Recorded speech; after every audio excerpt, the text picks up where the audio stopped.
Students, welcome to my YouTube channel moonlight English classes. Dear students, आज की class में हम बात करेंगे नरेशन के बारे में। बिल्कुल शॉर्ट ट्रिक में नरेशन को समझेंगे कि नरेशन होता क्या है। नरेशन जो होता है कि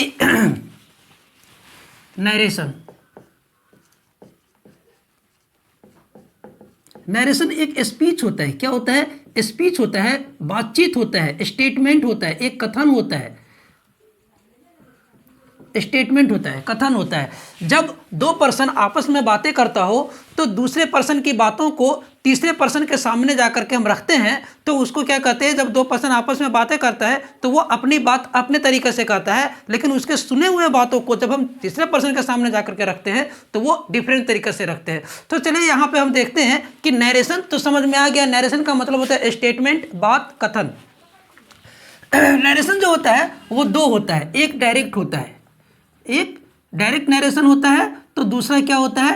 इनडायरेक्ट नरेशन होता है। डायरेक्ट नरेशन का मतलब होता है कि वक्ता की इनडायरेक्ट नरेशन, डायरेक्ट जो होता है ये किसी वक्ता के बातों को, किसी के कहे हुए बातों को उसी के शब्द में प्रस्तुत करना, उसी के शब्द में किसी तीसरे पर्सन के सामने जाकर के रखना, तो ये होता है डायरेक्ट नरेशन होता है। उसी के सामने रखना डायरेक्ट नरेशन होता है। लेकिन जब तीसरे पर्सन के सामने जब हम उसकी बातों को अपनी तरीके से रखते हैं तो वो क्या होता है? इनडायरेक्ट नरेशन होता है। जैसे सपोज कीजिए कि डायरेक्ट नरेशन में एक एग्जाम्पल लेते हैं कि ही सेज टू मी, है ना, उसने मुझसे कहा। क्या कहा?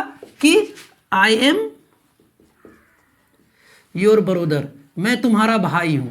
मतलब उसने मुझसे कहा, उसने जो तीसरा पर्सन है, सपोज कि यहाँ पे कुछ भी हम एग्जांपल हम ले लेते हैं, जैसे ए है, बी है, सी है, ये ए बी सी है। ए ने बी से कहा कि ही सेज टू मी, ए ने बी से कहा कि आई एम योर ब्रदर, मैं तुम्हारा भाई हूँ। इसने इससे कहा कि मैं तुम्हारा भाई हूँ। अब ये पर्सन जो इससे कहा कि मैं तुम्हारा भाई हूँ, अब ये जा करके इसको अपने शब्दों में रखेगा, अपने तरीके से उसको समझाएगा कि इसके कहे हुए बातों को कहेगा। तो ये इससे कहा, ये हो गया डायरेक्ट, और ये जो इससे जा करके कहा ये हो गया इनडायरेक्ट। समझ में आ गया आप लोग को? हमें डायरेक्ट और नरेशन में, डायरेक्ट और इनडायरेक्ट में किसी तरीके से प्रॉब्लम नहीं होनी चाहिए। अब देखते हैं, अब इसको हम क्या करते हैं? चेंज करते हैं। तो चेंज जो करेंगे तो ही सेज, इस सेज को क्या करेंगे? हम टेल्स में चेंज कर देंगे। He tells me, comma inverted comma हटेगा, डैट का इस्तेमाल होगा। कब डैट का इस्तेमाल होगा? जब ये एक स्टेटमेंट रहता है, असर्टिव सेंटेंस रहता है तब।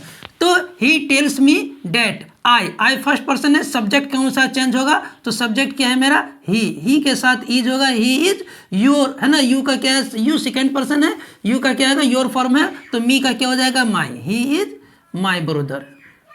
अब देखिए यहाँ पे क्या हुआ देयर्स, कि जैसे इसने कहा ही सेज टू मी, इसने मुझसे कहा कि मैं तुम्हारा भाई हूं। अब ये जाकर के इस पर्सन से कहता है कि ही इज माई ब्रदर, वह मेरा भाई है। इससे जाकर के कहता है वो मेरा भाई है। तो आप लोगों को समझ में अब बिल्कुल आ गया होगा कि डायरेक्ट क्या होता है और इनडायरेक्ट क्या होता है। डायरेक्ट होता है किसी वक्ता के कथन को उसी के शब्द में रखना, और जब उसके शब्दों में न रख करके अपने शब्दों में रखते हैं तब वो क्या होता है? इनडायरेक्ट नरेशन होता है।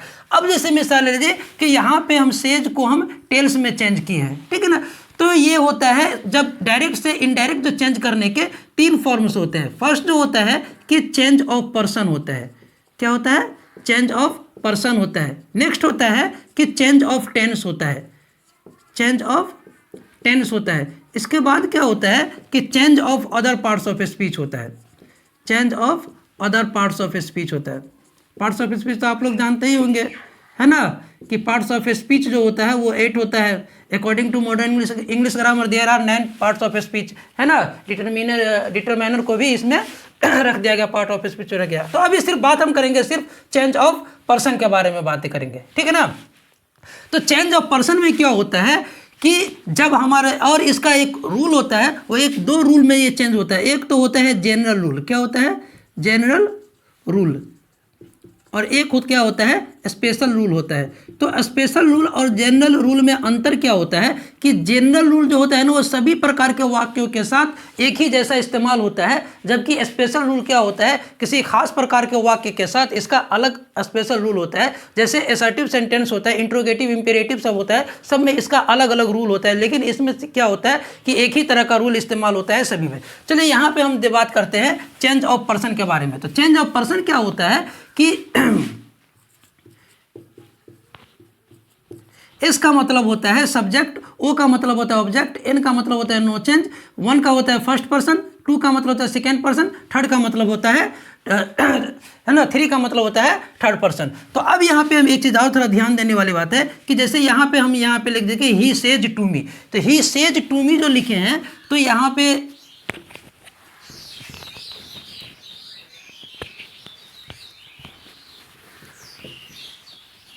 ही सेज टू मी, तो ये कॉमा और इन्वर्टेड कॉमा से बाहर एक वाक्य रहता है और एक वाक्य रहता है कॉमा और इन्वर्टेड कॉमा के अंदर, तो इसको कहते हैं रिपोर्टिंग स्पीच। क्या कहेंगे हम? रिपोर्टिंग स्पीच होता है ये। और ये क्या होता है? Reported speech. ये होता है रिपोर्टेड स्पीच। अब आपको समझ में आ गया, ये वर्ब होता है, इसको कहते हैं रिपोर्टिंग वर्ब। इस वर्ब को कहते हैं हम रिपोर्टिंग वर्ब कहते हैं, और इस वर्ब को कहते हैं verb of the reported speech. ठीक है।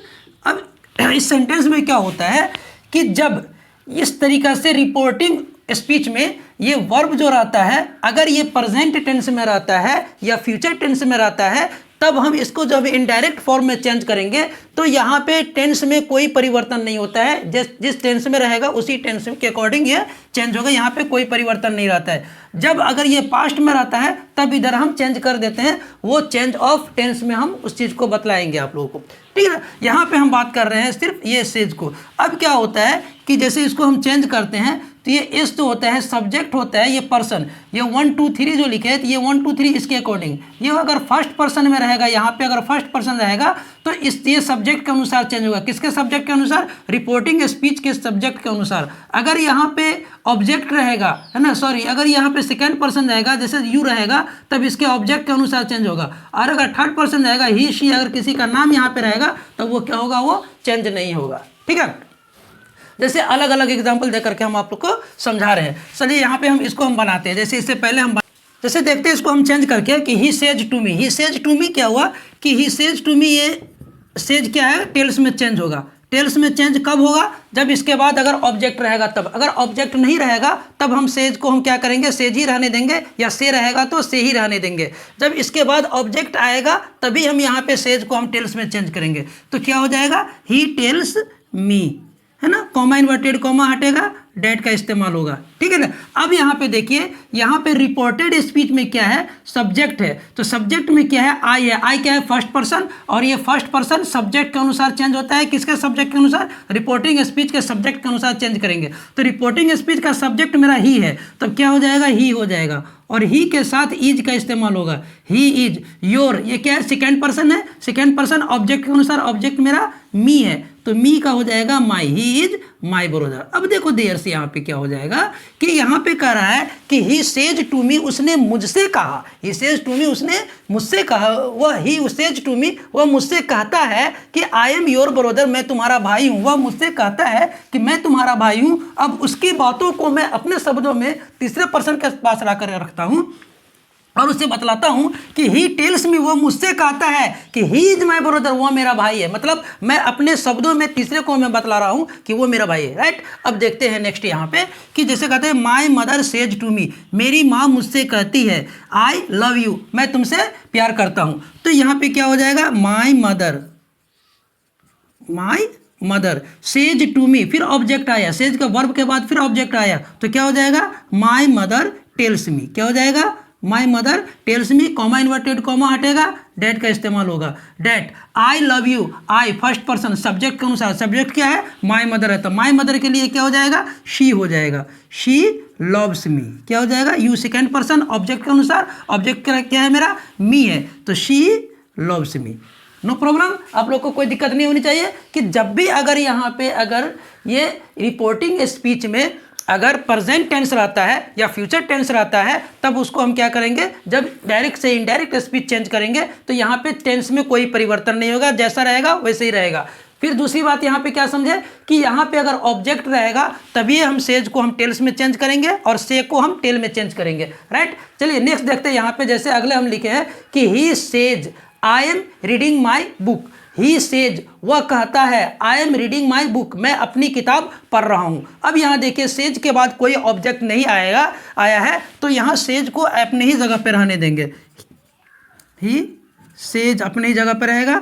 That, I first person subject के अनुसार, सब्जेक्ट क्या है मेरा ही है, तो क्या हो जाएगा, he is reading, he is reading my book, है ना, तो ही का क्या हो जाएगा, हिज बुक, माई बुक का क्या हो जाएगा, हिज बुक। देखिए आज के क्लास में इस तरीके से कि अगर चेंज ऑफ पर्सन में अगर पर्सन रहेगा यहाँ पे रिपोर्टेड स्पीच में पर्सन जाएगा, first person, second person, third person रहेगा, तो किस तरीके से चेंज करेंगे। और यहाँ अगर वर्ब के बाद अगर ऑब्जेक्ट रहेगा तभी सेज को टेल्स में और से को हम टेल में चेंज करेंगे, राइट। इस तरीके से देखें आज के क्लास में चेंज ऑफ पर्सन के बारे में। नेक्स्ट क्लास में देखेंगे चेंज ऑफ टेंस के बारे में। उम्मीद है कि आप लोगों को ये अच्छी तरीके से समझ में आ गया होगा। अगर ना समझ में आए तो कमेंट सेक्शन में आप लोग हमें कमेंट करके जरूर बताएं। Wish you all the best.